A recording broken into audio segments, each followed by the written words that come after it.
लाहौर में घरों में काम करने के बहाने वारदातें करने वाला डकैत गिरोह धर लिया गया है। मुलजिमान ने अपने भाई और मामूजाद भाई के साथ मिलकर वारदातें की।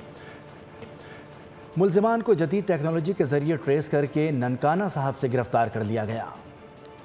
लाहौर में घरों में काम के बहाने काम तमाम करने वाला डकैत ग्रुप कानून के शिकंजे में आ गया। गालिब मार्केट में ऑपरेशन और इन्वेस्टिगेशन विंग की मुश्तरका कार्रवाई, मुलजिमान भाई बहन गिरफ्तार, दोनों को सीसीटीवी फुटेजेस जदीद टेक्नोलॉजी के जरिए ट्रेस करके ननकाना साहब से गिरफ्तार किया गया। खातून गालिब मार्केट के इलाके में कुवैत पलट फैमिली के घर में काम करती थी। मुलजिमा ने अपने भाई और मामूजाद भाई के साथ मिलकर वारदात का मंसूबा बनाया। चंद रोज कबल मुलजिमान घर वालों को गमाल बनाकर लूट मार करके फरार हुए थे। एसपी मॉडल टाउन के मुताबिक गिरफ्तार मुलजिमान में खातून इरम और उसका भाई अली शामिल हैं, जबकि फरार मुलजिम मामूजाद भाई समी की तलाश जारी है। गिरफ्तार मुलजिमान से कुवैती दिनार, 2 तोले सोना, नकदी और पिस्तौल बरामद कर ली गई।